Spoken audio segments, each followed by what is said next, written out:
Hey, thanks so much for finding the video. Do us a favor. If you haven't done so yet, please subscribe. And be sure to leave your comment. We love to interact.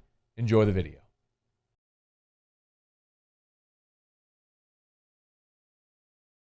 Ed Orgeron, at his weekly teleconference on Monday, gave us an update on Dare Rosenthal, where he said, look, Dare may very well be able to play this week against Missouri.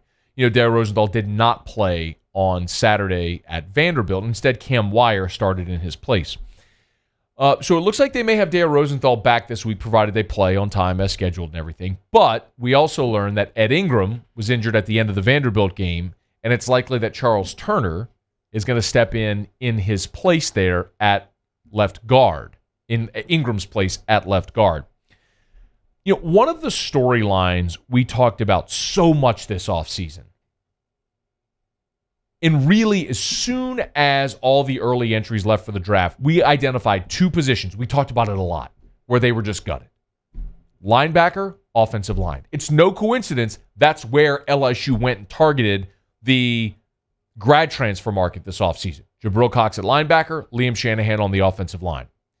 Look, they lost 4 of their top 6 offensive linemen a year ago. And getting Shanahan and establishing him at center solidified the line, at least the first 5. But the next 5 really have been a question. We talked about this all through the offseason. Actually, if you think about this, like, follow with me. I'm going to take you through this offseason, through the mind and the voice of Ed Orgeron, how the offensive line progression has gone this offseason. First, when Liam Shanahan first committed, remember, you lose 4 of your top 6 guys, they go in the grad transfer market, they get this kid from Harvard that we don't know much about. Here's what Ed Orgeron said then. First of all, he could play center, guard, and tackle. That was very important for us. Obviously, very intelligent, can learn all 3. Who knows, he may come in and start, but we brought him in so at least that we could have some backup position. We have some young freshmen coming in, but we're unstable at some spots as far as depth. So for sure, he can bring some depth to us. So remember, Liam wasn't brought in to start. He was brought in to add depth. What they did have at the time was a rotation at center. The center. We got to get our snaps down. Most of our snaps are from shotgun. We got a new quarterback. We got a new center. Jason Hines has all the athletic ability in the world. He's 6'2", 340. I do believe he has a chance to be an outstanding center. But first of all, you got to get the snaps down. And as you know, he's the quarterback of the offensive line. He has to identify the mic. He has to make the communication. So it's either going to be him or Joseph Evans. Joseph is 6'2", 300. Now, we moved Joe over from defensive line to offensive line from Haynesville. I think he reminds us a lot of Lloyd Cushenberry. So there's going to be a battle. And behind him is Charles Turner. So we're 3 deep. Okay. Remember, Liam Shanahan comes in. He'll be some depth. We love Chasen Hines at center. It's a battle with Chasen and Joseph Evans.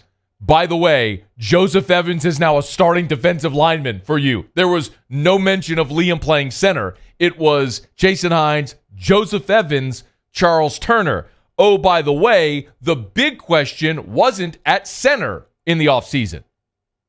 So right guard is wide open. Anthony Bradford is 6'4.5", 354. I believe Anthony's probably our most talented offensive lineman. But he needs to show it. I mean, he can cover up with 3 technique. He has good feet. He needs to come back in shape. This summer is going to be critical for him. Cardell Thomas, we all know about Cardell. Cardell's injury put him back a little bit. Cardell's big and strong. He's 6'2.5", 343. I do believe that he's a baller. Let's see what he can do. Okay. Behind him, we have Liam Shanahan, our kid from Harvard up there. We're going to see if he can play guard. We'll see if he can play center and tackle. Right guard, Anthony Bradford, our most talented offensive lineman. Cardell Thomas, he's a baller. And running with the third team is the kid from Harvard. A couple of weeks later, the kid from Harvard made his move. You know, we're thinking that Liam may be a center. What we hear, and obviously we can't watch him, but he's snapping well. Is what the quarterbacks are telling. The other offensive linemen like him. They're working together. He's very smart. We feel that he for sure can make the calls and be a leader for us. He's a big young man. He's 6'5", 310. He's a tough young man. He is really, really impressive. I met his family. His daddy is a big Irishman. He's put, I think, four students through Ivy League schools, and what a great family, and very impressive, the young man so far, but he's got to go through camp and get it done. Okay, so you're still following me. Okay, they start. They get the kid from Harvard. Maybe he'll be a backup. Man, we love Chasen Hines at center, but Joseph Evans is right there also, and Charles Turner. Right guard, wide open. Anthony Bradford, our most talented offensive lineman, and Cardell Thomas, he's a baller. Then all of a sudden, we really like Liam at center. And by the way, that baller, Cardell?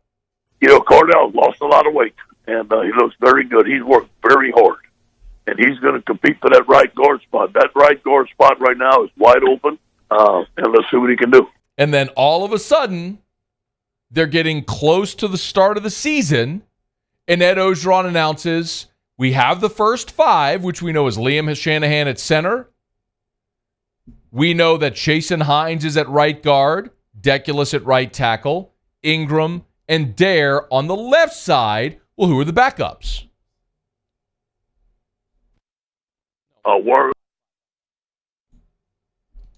Yeah, guys like Charles Turner has come around. Charles Turner has done a very, very good job for us. I believe in him.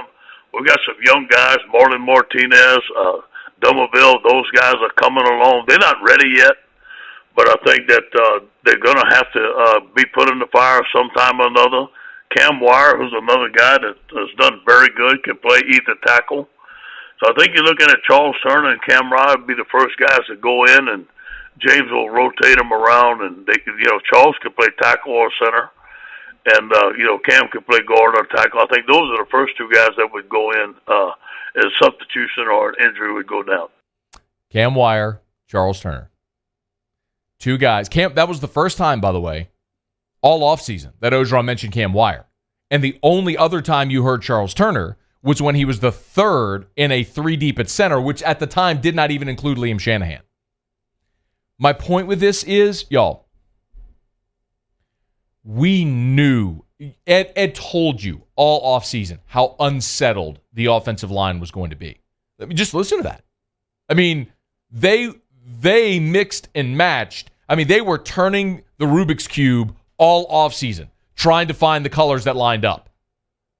And they found their starting five, but what it did was it also really meant you had no depth, no experience depth at all.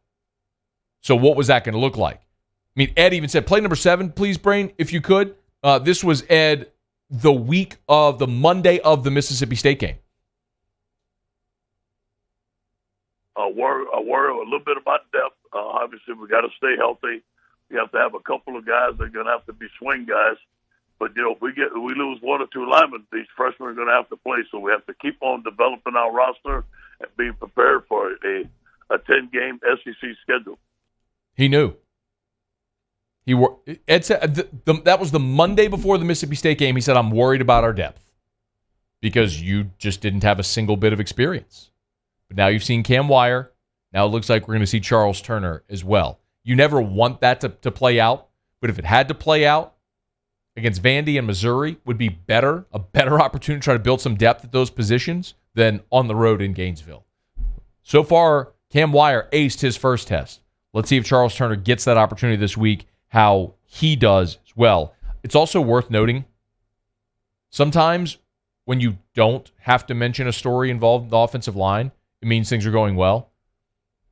Where Ed started there, the first one we played was, we've got to get the snap. I mean, that's what started, right, the chain reaction on the offensive line. They wanted Hines to be the center, but he struggled with the shotgun snap. Through 2 games, have you seen one bad shotgun snap from Liam Shanahan to Miles Brennan? Through 2 games. I mean, that has been a total non-issue. Liam Shanahan has solidified the center, literally, of that line and allowed everything else to fall into place. Let's see if they can build some depth this week home against Missouri. Hey, thanks so much for watching. Please leave your comments. I love to interact, and be sure to hit the red subscribe button below.